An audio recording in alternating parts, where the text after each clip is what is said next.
Hello, and welcome back to How to Speak Fluent English. I'm Amora, and today we're diving into a fantastic learning opportunity, analyzing a real-life interview.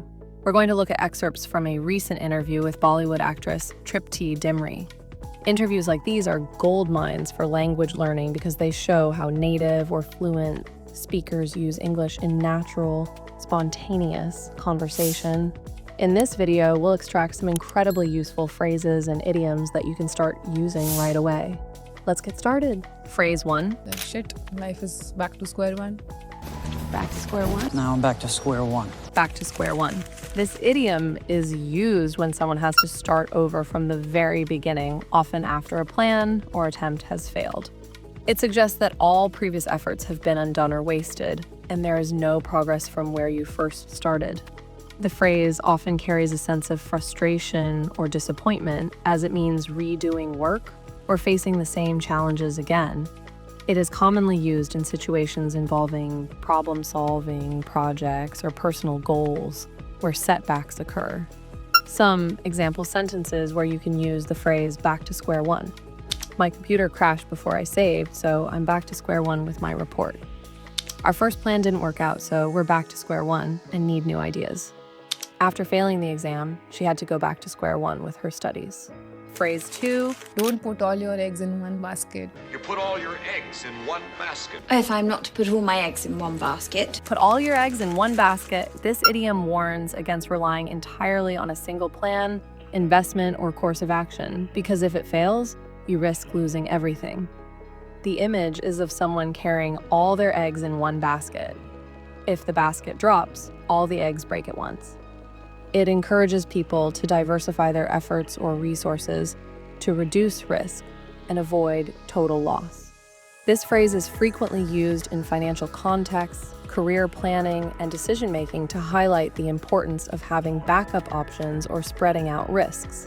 Some example sentences where you can use the phrase, put all your eggs in one basket. Don't put all your eggs in one basket. Apply to several universities, not just one. Investing all your savings in a single stock is like putting all your eggs in one basket. She advised him not to put all his eggs in one basket when looking for a job. Phrase 3. Back of the mind, you're always careful. Back of the mind, Just back of mind. In the back of my mind. When something is at the back of your mind, it means it is not your main focus, but it is still present in your thoughts, often as a background concern or reminder. It can refer to worries, doubts, hopes, or memories that are not being actively considered, but still influence your feelings or decisions. This phrase conveys the idea that even when you are busy with other things, some thoughts or feelings remain with you subconsciously, sometimes affecting your mood or actions without you realizing it. Example sentences where you can use the phrase back of the mind. Even though I was enjoying the party, a worry about work was always in the back of my mind. He knew it was a risky decision, and that thought lingered in the back of his mind. She tried to concentrate it, but the upcoming exam stayed in the back of her mind.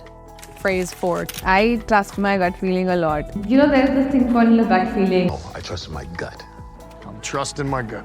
Trust my gut feeling, meaning this means to rely on your intuition or a strong feeling about something rather than on logic or facts. Your gut feeling is a sense or instinct.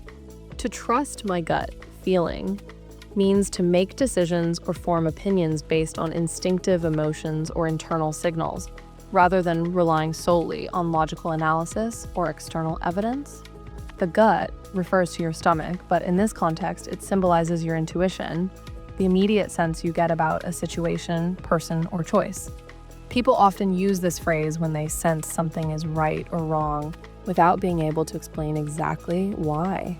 It suggests confidence in your own instincts, even if you can't justify them with facts. Here are some examples of how you can use the phrase, trust my gut feeling. I didn't have any proof, but I decided to trust my gut feeling that something was wrong. Sometimes you just have to trust your gut feeling when making important decisions. Her gut feeling told her not to take the shortcut, and it turned out the main road was faster anyway. Phrase 5. I'm still trying to find out, what is my thing? Cardio is not my thing. What my thing? When someone asks, what is my thing? They're usually searching for their unique passion, talent, or calling, something that defines them or brings them joy and fulfillment. This phrase is commonly used in conversations about personal identity, career choices, or hobbies.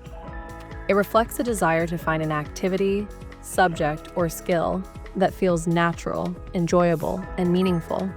People often use this question during periods of self-discovery or when considering a change in direction in life. Some examples of how to use the phrase, "What is my thing?" After trying several clubs, he finally found that coding is his thing. I'm still exploring different subjects to figure out what my thing is. She's really good at organizing events. I guess that's her thing. Phrase 6. I wanted to be a tennis player at one point in time. At this point in time, At a certain point in time, At one point in time is used to refer to a specific but often unspecified moment in the past when something occurred or was true. It helps to set the time frame for a story or statement, indicating that the situation may have changed since then. At one point in time is often used to contrast the past with the present, showing how circumstances, feelings, or facts have evolved. It's a flexible way to talk about past experiences without needing to give exact dates. Here are a few ways you can use the phrase, "at one point in time." At one point in time, I wanted to learn Japanese, but I never found the time. My brother lived in Canada at one point in time before moving back home. The building looks empty now, but at one point in time, it was a very popular restaurant. Learning English from real-life sources like interviews is an incredibly effective way to improve your fluency and understand how the language is used naturally. I hope this analysis has given you some valuable tools and insights. Keep practicing, keep listening, and keep speaking. You're doing great. If you found this video helpful, please give it a thumbs up. Subscribe to How to Speak Fluent English for more lessons like this. And let me know in the comments below which phrase or mistake correction you found most useful today. Thanks for watching, and I'll see you in the next video. Happy learning!